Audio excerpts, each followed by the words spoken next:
Hey everybody, Dave Costello here, founder and CEO of Jetpack Workflow and host of Growing Firm Podcast. Today's guest is Michael Payne. He is one of the founders and owners behind Boss Advisors, which is a professional service firm that really focuses on, I think, delivering modern accounting services to the next level of businesses. He's going to talk about that and so much more. But first, Mike, welcome to the show.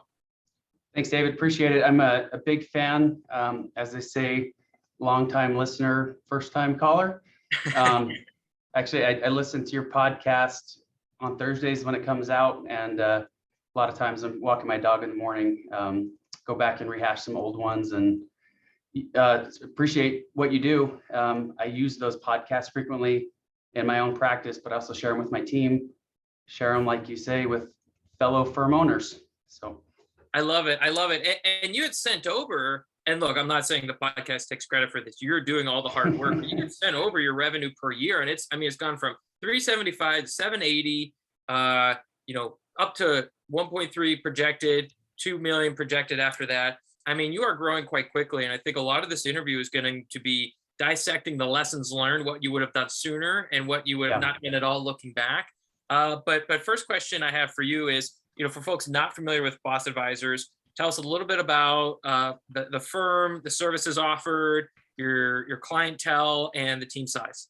Yeah, no, I appreciate that. So this is a part of the podcast I always like when I'm listening, because I kind of build this little case study. And this is, I think, the most helpful part of your podcast. So that's why I try to give you all this information ahead of time. So we're currently at 10 headcount. I've got one equity partner. I've got two tax managers, an accounting manager, one nonprofit and estates lawyer, and then a tax and accounting staff, and two admin. And we are actually in the process of hiring, just had our second phone call with TOA Global, which is an outsourced accounting firm or outsourced provider. We're going to be hiring a tax staff, a bookkeeper, and a paralegal from them all at the same time, one big onboarding process. And our firm, we are actually what's considered in Arizona an alternative business structure. It's a new vehicle. We got licensed, had to go in front of the Supreme Court of Arizona earlier this year. We were the second applicant, and so it was our firm and a firm that does estate planning and financial advising. Essentially, the vehicle it's an authorized law firm, but it's allowed to partner with non-lawyers, which is the first state in the country that allows this. Something that's been done overseas for years. UK, Australia, Canada all have lawyers working and billing for legal work with their accounting firms. But in the US, I started at Ernst & Young. We could never bill for legal services, so that was part of the draw for me to leave. I'm a lawyer and a CPA, and just having the ability to do both sides of the project. I do a lot of work with nonprofits, and so not only being able to do the IRS exemption application, but also to form the corporation, draft the bylaws and the conflict of interest policy, and then attend board meetings and serve as ongoing, nonprofit counsel is huge. And so we are now authorized. Previously, I had an accounting firm and a law firm. Under this new rule, we were able to combine, really just shake all of the extra overhead that was required, but overly burdensome. So now everything's done. It's all very streamlined. I don't have to have two calendars, and I don't have to have two emails and two bank accounts. It's just so much easier now. I love it. So it's a mixture of legal services and accounting services. Is the main client or the main industry nonprofit? So we have a very strong nonprofit group. We were fortunate. I started out of law school at Ernst & Young. They have a tax exempt organizations group. The founder and the managing partner of that group happened to sit in Phoenix. So we had 10 of the 100 nationwide happen to be in Phoenix. And so we kind of just got this super deep dive into, and the nonprofit is that way. It's an inch wide and a mile deep. But so my first 6 years in practice, got a really specialized focus on nonprofits. Since then, two of my colleagues from there have joined us. And so we have, we just bid a couple of weeks ago on one of the largest foundations in Arizona. and we were going against two big four firms, right? And so we're pretty small fish, but have specialized knowledge there. Outside of that, primarily, I mean, if you look at, number size as far as number of our clients, primarily focused on business owners. So I say that because people talk about being focused on small businesses, but I think that's short-sighted because and back in the day when everybody was a PC, a C corp, maybe that was the case, but now everything for the most part is passed through, whether it's a partnership or an S corp or Schedule C. And so we really try to look at, okay, here's the business owner in the center of this hub. What are all the things that business owner needs, to succeed? And that could go outside of the scope of what we personally offer, but we have strategic relationships. So every spoke on that hub that we don't personally offer, for example, we don't do financial planning, we don't do insurance, we don't do marketing or IT, but we have people within our network that we've got these referral relationships with, so that when a startup is a very common client for us. We work with mature businesses as well, but with a startup, we can do all the initial planning as far as the actual business plan if they need it, to getting their formation and the structure set up, and then getting, from there transitions to getting their accounting system set up, doing tax planning, getting their payroll set up, and then connecting them with the other people in our network to get a retirement plan set up or whatever else they might need. And so we want to make it to where a client can come here, not have to go anywhere else, and not have to go test the market and have the same conversation 10 times. They trust us, and we'll play quarterback from there. Yeah, well, I'd imagine it's a bit mixed too, but I mean, I kind of alluded to this at the top of the call. Your revenue growth is picking up so much steam. I mean, it's really grown quite well. Is this a factor of net new clients coming in, or is it that your existing clients primarily are purchasing so many more services? And if it's kind of both, like, how would you weigh each one of those? Yeah, it's a good mix. Good example of the latter. We had a second lawyer. So I'm the first lawyer. We have two now, hiring a paralegal. Second lawyer joined us. Most of his experience was in nonprofits.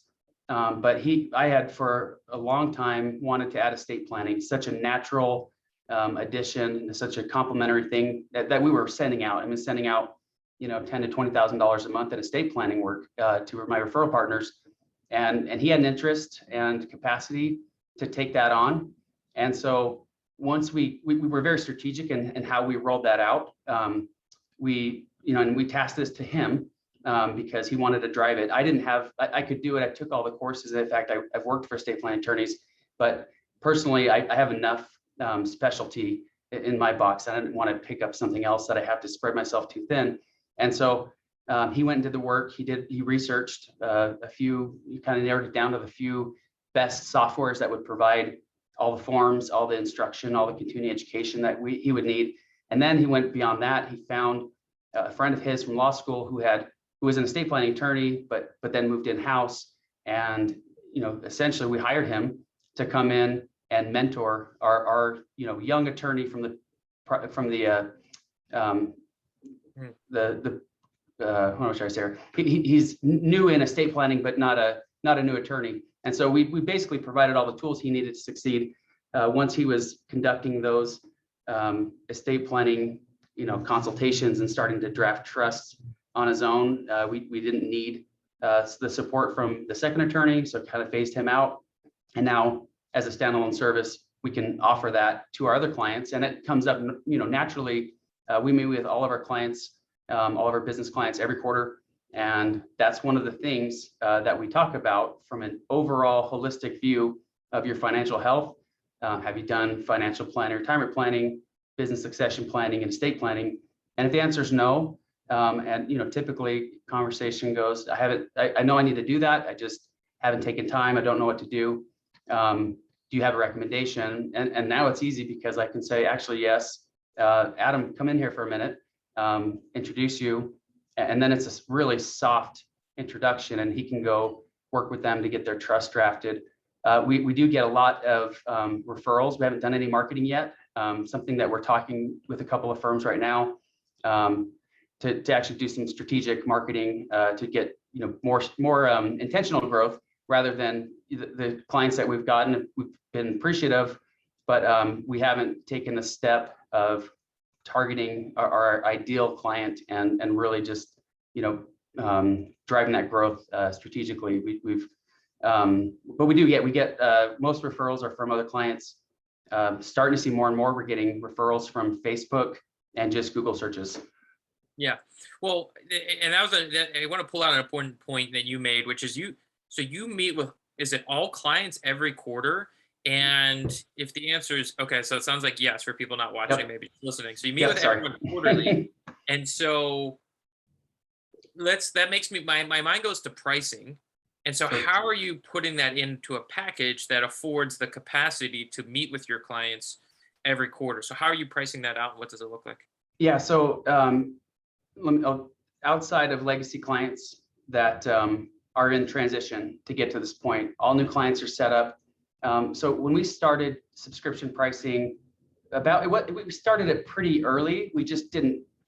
We had a lot of lessons learned with there, right? A lot of failures and a lot of inconsistency, and we finally got to the point where we have a full-time practice manager, and there's been this frustration of, hey, Mike or my partner Chad, this client is getting this package of services, so they're getting the same thing as other clients, but why is their pricing different? Why is it higher? Why is it lower? Why do they get a discount? And so it created this this kind of problem within our workflows, because there was all these customized quotes, and we really just been focused on standard pricing, standard services, productizing our services, right? And so when we started this, we looked at, we had 3 subscription packages that our clients could choose from. The problem with that is the client really isn't in the best position to tell us what services they need.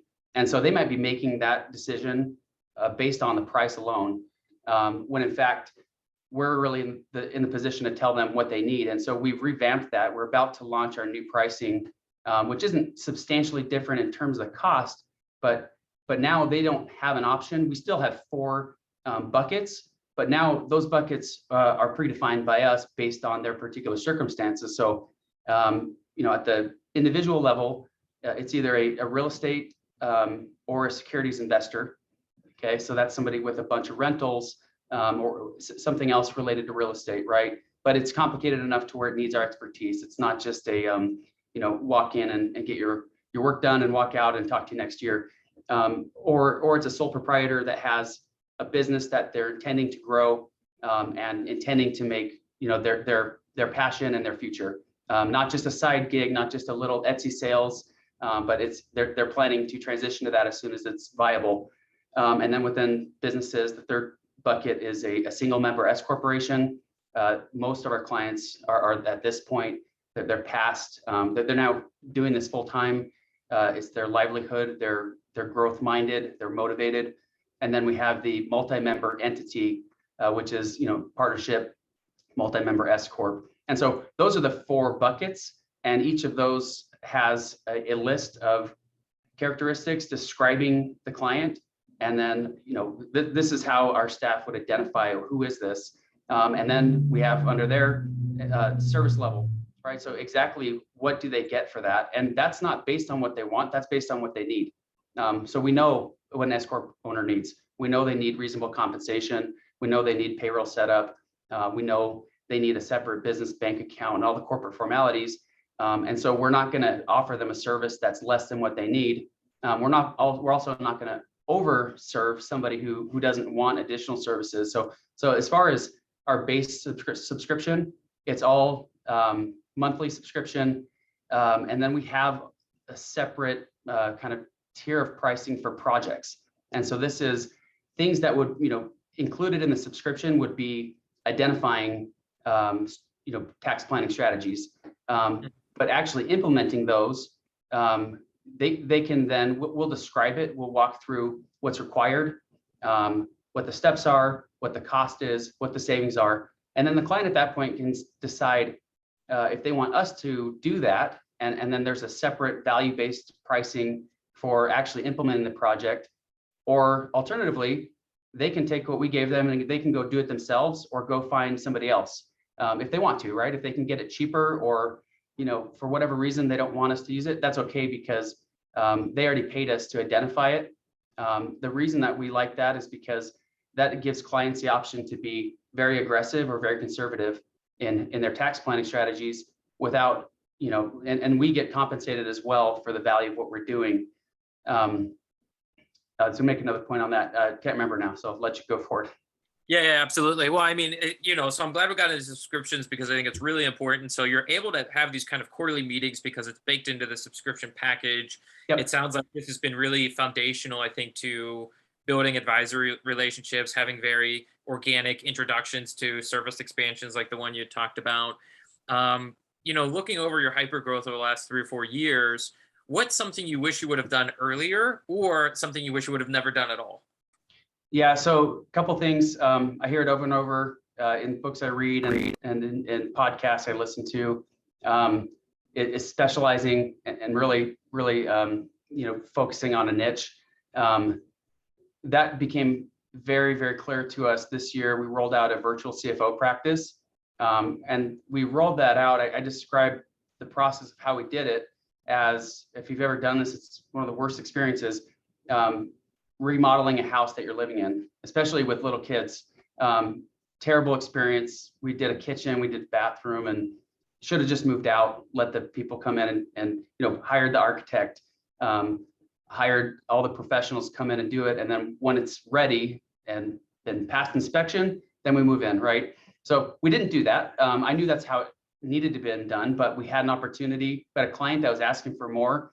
They didn't quite know what they were asking for. We didn't quite know what we could provide, but we kind of just took a stab at it, ended up signing several more pretty quickly, and it became a thriving practice. We had 2 full-time virtual CFOs, industries, kind of all across the map. And so not even the industries that these 2 virtual CFOs who each had been CFOs for 8 to 10 years at other companies, wasn't even their industry, right? And so it ended up becoming very kind of concierge service that we were providing to these clients. And then eventually, for most of those clients, it made sense for them to hire on the virtual CFOs that they were working with, because the scope had expanded so much over time that they kind of became part of the org chart. And so that's lesson learned there is as we kind of revamp and we look at Summit CPA as a model. In fact, we went through their training. They have a virtual CFO playbook, went through those courses, and it's very structured and makes a lot of sense. So we're working on that now. We're back to kind of the drawing board in terms of when we roll this out next time, which will be early next year. What couple of industries are we targeting, and then finding the staffing specifically for those industries before even picking up the clients, modeling out the pricing and the services and the industry kind of content that we want to provide to prove our worth. Another thing that I wish we would have done sooner is hire a business coach. It's something I tell most of my clients. If you're a startup, there's very rarely do I have a client that comes up with a novel idea. Most everything is already being done. And so you think you have this great idea. If you Google it, probably within 10 minutes, you'll find a couple of people that are already doing something very similar. And so I always tell them, go talk to those people, right? They might be in a totally different state, but everybody likes talking about themselves. Fly out there and buy them lunch if you need to. If this is what you're going to do, it's worth it. Go out and ask them, how would you do this? But then on top of that, go find a business coach that's been through the ringer and is now experienced enough to where they're hanging their shingle on coaching people like you because they've already been through it. So you don't have to reinvent the wheel on any of this stuff. Go find, there's lots in our industry.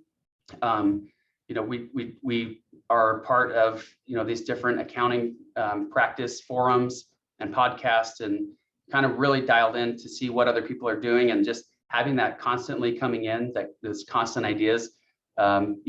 9 out of 10, we're not ready to implement, or we're already doing some version of it, but when that 10th one hits, and it's the right timing, it's like gold. It's exactly what we needed, and we shoot for it. So hiring a business coach, even if you need to borrow $20,000 to get that done, go do it, because it's nothing other than an investment. Yeah. And so if you don't mind, I mean, who is your business coach? Would love to link them up if you feel like, they've been valuable for you, whether they're in or outside of the industry. Yeah, so our business coach is named Jared Greer.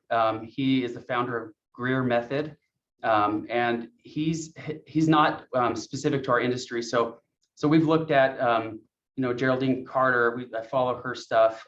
Jackie Myers. A lot of names that you've had on your episodes. We started with Jared. In fact, when my partner and I joined up 2.5 years ago, the first thing we did was hire Jared. I had already worked with him personally. And so his focus is on building out habits personally that then drive your professional growth. And he specifically really likes working with working parents and understands the balance of all of those things, especially working parents who are working from home, which is what he does, and he gets it. And so what he's helped us do.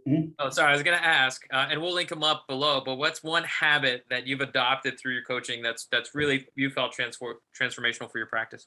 So we went through we had a firm retreat over the summer. We're in Phoenix. We drove up to Sedona, Arizona. We had everybody in the firm come in. We had one staff in Sedona who had just had a baby, so we're just accommodated. We're all going to go to you. Don't have to worry about driving anywhere. And we had a communication styles training. It was a half-day session with Jared, and we learned really very, very instrumental in understanding how to communicate with each other. Learned, everybody kind of grouped themselves into one of the four corners, and then from there, we basically that's been foundational in understanding how to communicate with a partner or the staff. And then, anytime we have issues, we've been able to identify those. And it's really a lot of things that previously caused frustration. We can now pause and say, okay, I'm actually recognizing what you're doing. When you get stressed, you tend to avoid because you are an analytic or you're a driver. And so when you get stressed, you tend to take control and run everybody else over. Right. And then it also helps us not only with stressful situations, but simple communications. Think very practical things like when you're in a certain bucket, talking to somebody else, use less hand gestures, relax your stance, lower your voice. The thing that Jared tells me over and over and over, because I'm an expressive, is slow down and listen, ask questions, right? And so that's something for me. No matter where I am, I have that written down in front of my desk. Slow down, ask questions, listen.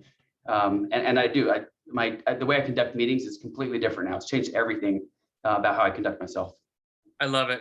Well, we're going to have to wrap up here. We're butting against our time. But Mike, this has been a real treat. I know we've been sharing messages for what felt like about a year right now. So I'm so excited to do this episode.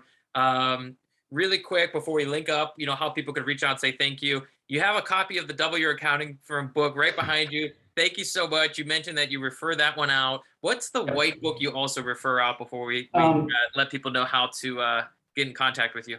Yeah, I'll say these are my top three. Obviously, Double Your Accounting Firm. We give a copy to every new staff. I actually send this to a lot of friends in the industry. The Attentional Accountant by Darren Root. Yep. Based off of the E-Myth. And then this one has become my third Bible, if you will, the Business Playbook. So Chris Ronzio, who is the founder of Trainual, this just got released in October of this year, of October 21. Awesome. Just the most practical book that I've seen that actually helps you write down your processes in a format that is very useful. And, I've heard that so many times, but actually having this like a very helpful manual on how to do that has been great. I love it, Mike. I'll check out that book. I've been following Chris for some time. If somebody wants to reach out, say thank you, learn more about what you do, what is the best way for them to connect with you? Yeah, you can just visit our website. It's so our firm is Boss Advisors. The website is bossadv.com. You can find me on LinkedIn, Michael J. Payne. JD CPA, I think is what it's called. Awesome. Well, we mentioned a lot of resources today. We're going to link up your coach and everybody else and about the firm. You can always go to jetpackworkflow.com/blog, jetpackworkflow.com/blog to get a full write-up of today's episode. We're going to link up to Mike's website, the resources mentioned, the books he mentioned. And if you enjoyed this episode, leave a review. This helps us get the word out. And as Mike mentioned, if you really love this episode, share it with a fellow firm owner. And I'm going to add, or your team. I love that concept. Mike, thanks so much for coming on. Awesome. Thanks, David.